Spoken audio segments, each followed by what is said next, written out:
Bem-vindo aqui para mais um vídeo que nós vamos conversar sobre a nossa Bolsa de Valores, informações, notícias que circulam que são relevantes e que na contextualização que nós fazemos acabam nos ajudando a enxergar melhor o mercado e servem de base para as nossas tomadas de decisão que tem que ser cada vez mais assertivas. Eu vou falar um pouco das razões que foram comentadas no mercado, porque a Bolsa desabou do dia de ontem, dia 10 de abril de 2024, e continuou ainda pressionada para baixo ainda no dia de hoje, dia 11 de abril de 2024. E também uma notícia que pouco circulou, mas ela é uma informação interessante, principalmente para quem tem elétricas do segmento de transmissão, que são 2 bilhões de reais em investimentos. Vamos ver do que isso se trata.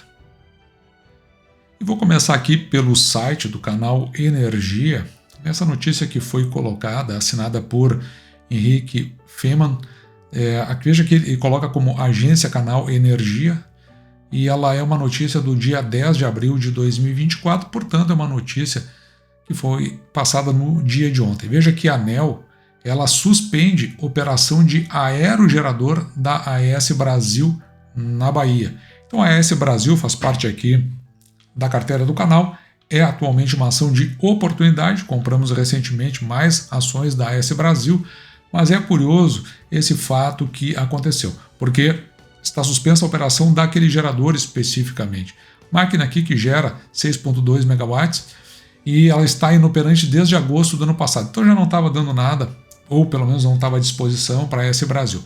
E a ANEEL decidiu suspender a operação comercial dessa 8ª turbina do Parque de Tucano 7. Eu vou dar uma olhada, principalmente na apresentação dos resultados por conta do primeiro trimestre de 2024 da AES Brasil, o que ela vai ter para comentar sobre essa questão. E veja que o ativo encontra-se inoperante, então como a gente disse, desde agosto do ano passado, após a constatação de danos provenientes de bolhas nas pás do aerogerador. Isso aqui foi comentado, agora estou me lembrando, na última apresentação de resultados. Mas a notícia essa da suspensão da operação da ANEEL veio só agora. A previsão aqui de retorno fica então para o final deste mês de abril ou então do mês de maio. Até lá é um gerador que não vai ficar na condição de trazer receitas para a companhia. Do ponto de vista das elétricas, está aqui nesse site chamado Fórum. Esse site, a reportagem ela foi assinada por Yara Vidal e ela é uma reportagem do dia 8 de abril de 2024. E eu só tive contato com ela agora, talvez você tenha visto esta informação, eu não consegui ver nada sobre isso, exceto dessa vez.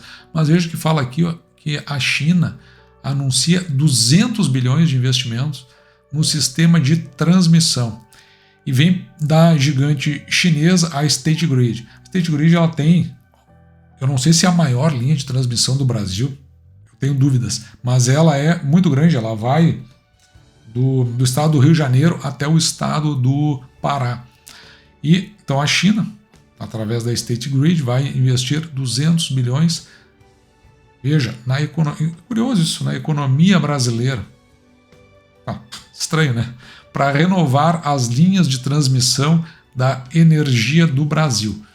Então, bom, pelo menos nesse início ele parece uma reportagem meio estranha, né?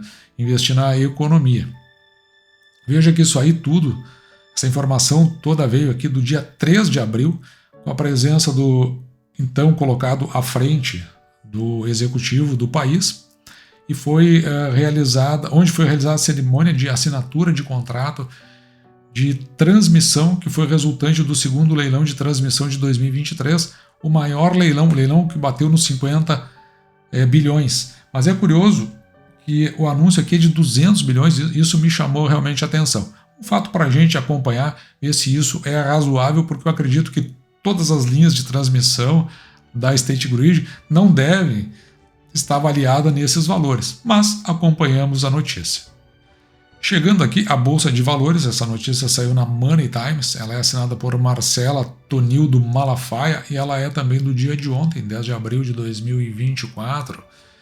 E Ibovespa, o dado que jogou o índice na lona. Assim que ela começa, teve uma queda realmente bem significativa no dia de ontem. Veja que o Ibovespa, então, fechou na quarta-feira, dia 10, o mercado de mau humor, com projeções pessimistas após CPI nos Estados Unidos. O CPI é parecido com o que seria os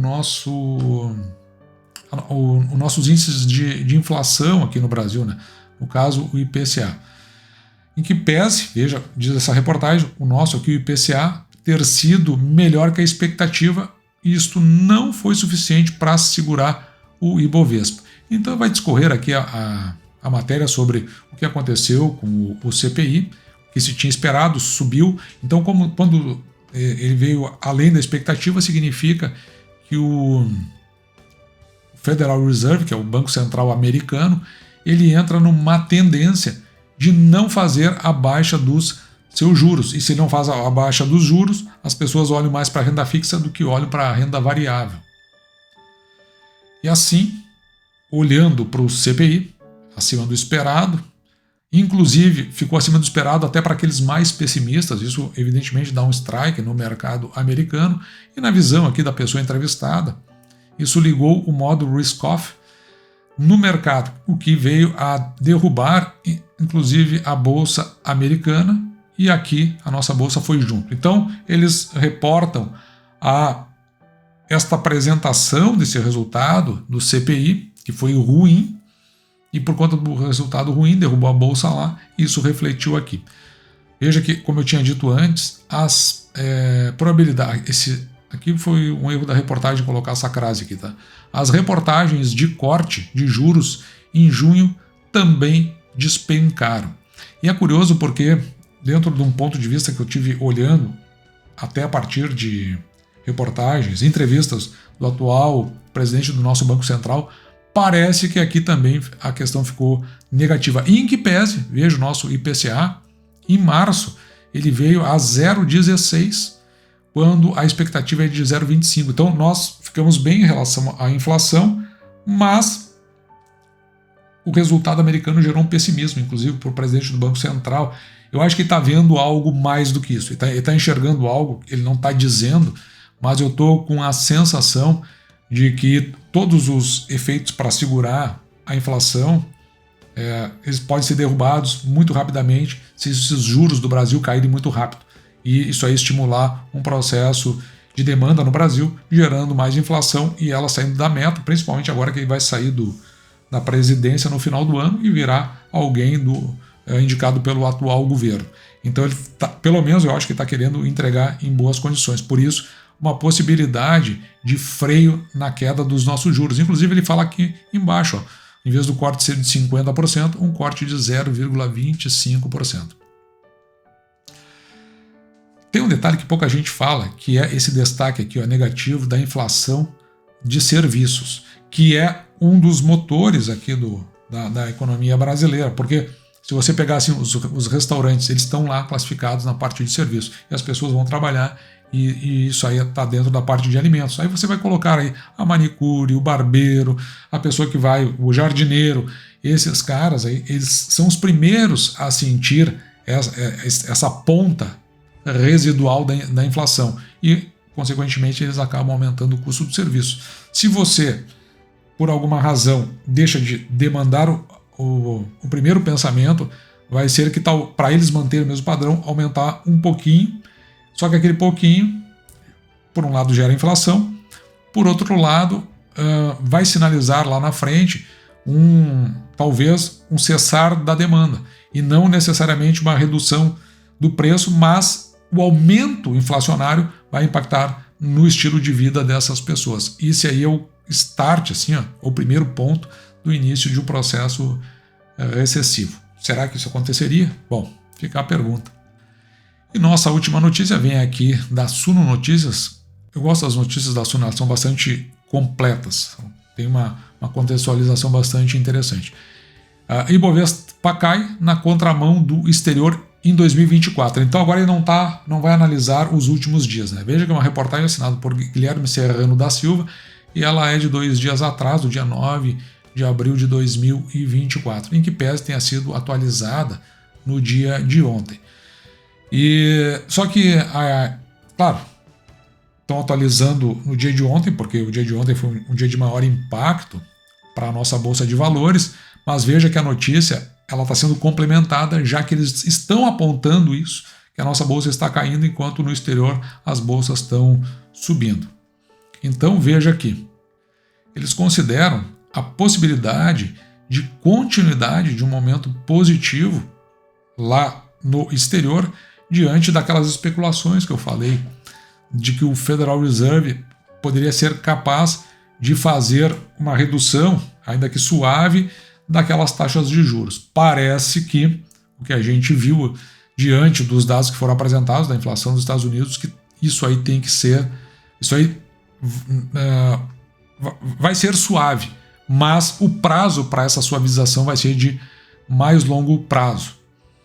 Então, eles ainda continuam nessa expectativa do corte de juros, do corte de juros americano, que ainda não aconteceu, mas isso aí levou essas bolsas do exterior dentro dessa expectativa para que houvesse um positivismo sobre isso. Positivismo não é no sentido da filosofia, né, mas uma ideia positiva sobre isso. E, consequentemente, isto implicou uma expectativa de alta de juros na curva de juros futuro no Brasil. Então, quando as pessoas olham para frente lá no Brasil, elas ficam mais reticentes e, consequentemente, não acabam, né, ou retirando seu dinheiro da bolsa, indo para a renda fixa, ou se mantendo na renda fixa. E por que isso? Por causa dessa demora aqui, de início nos cortes desses juros americanos, o que gera uma insegurança em relação... Isso aqui é a parte que está sendo atualizada, tá? Insegurança em relação ao início da queda de juros, como nós vimos agora há pouco, e isso, evidentemente, afasta o investidor. Afasta o investidor? Sim, mais ou menos, tá? Porque os nossos múltiplos estão deprimidos. Então tem um lado na bolsa que acha que, não, ela está propensa a dar um estouro. Tem gente que pensa isso porque os índices estão deprimidos. Aqui está sendo levantada uma hipótese de que há uma preferência, talvez pela renda fixa americana, ou até por essa expectativa positiva, a subida ou de outras bolsas, né, no exterior, e consequentemente o estrangeiro não coloca o seu dinheiro aqui no Brasil. Para mim tem algum sentido isso aí. Dá para a gente olhar por esse ângulo tranquilamente. Entretanto, aqui no Brasil, o que mais chamou a atenção foi essa continuidade no movimento de saída de capital, que nós já vimos aqui no canal, nesse saldo de quase 23 bilhões no primeiro trimestre. E com esse fluxo de saques, é natural que o índice Bovespa acabe por si perdendo força. O mercado não acredita que o governo também vai conseguir zerar o déficit fiscal esse ano. Aliás, o governo, né? Aliás, esse é o pior governo que eu já vi na minha vida, né? Eu nunca vi tanta gente incompetente num só lugar. Então, e ainda com promessas assim totalmente vazias. Não vão zerar esse ano e duvido que se aproximem disso o ano que vem. E só não está sendo comentado isso dentro do mercado financeiro, porque, como eu já disse aqui em outros vídeos, o governo sinalizou positivamente com medidas legais aí que podem vir a ajudar o mercado financeiro e com isso até melhorar a sua imagem. Além disso, tem essa inflação, né, que pode impedir o Banco Central de cortar mais juros do que se esperava, que foi o que nós comentamos até agora há pouco, né? Ou seja, aquela redução dentro influenciar aquela redução, né, dos juros da nossa economia, que é a Selic. E com tudo isso, some-se essa possibilidade, ainda o risco fiscal e da adição de prêmios no longo prazo lá nos Estados Unidos. Ou seja, você pega os Estados Unidos e mais os títulos da dívida, se não tem redução dos juros, o prêmio fica melhor no longo prazo, embora eles tenham até reduzido isso para o de curto prazo, estava melhor que o de longo prazo. Isso foi uma coisa interessante aí que se viu. Assim, né, olhando para cá, quais oportunidades o cenário gera? Então, apesar das perspectivas não muito positivas, o mercado financeiro segue oferecendo oportunidades aos investidores. Ele vai discorrer aqui sobre aquilo que ele considera como oportunidades, mas a gente precisa lembrar, claro, ele vai olhar por vários aspectos aqui, né? vai olhar para a renda fixa, vai olhar para os títulos da nossa dívida, mas para aquilo que interessa aqui no canal, eu olharia que nessa supressão que a gente entende aí do índice da Bolsa, o que acontece é que aquelas ações que fazem parte da carteira do canal, e aí são as mais visadas por nós, elas têm essa compressão, esse impacto, e assim acabam se oferecendo, pelo menos na nossa visão. Fazendo com que aconteça exatamente isso aqui, ó, alguns ativos de menor capitalização apresentando forte deságio frente ao potencial de preço. Não de menor capitalização, né? Até de certa forma sim, mas esse deságio que aqui nós vamos chamar de o afastamento para a parte de baixo daquilo que é o nosso preço médio. Me desculpa, falei preço médio, nosso preço teto.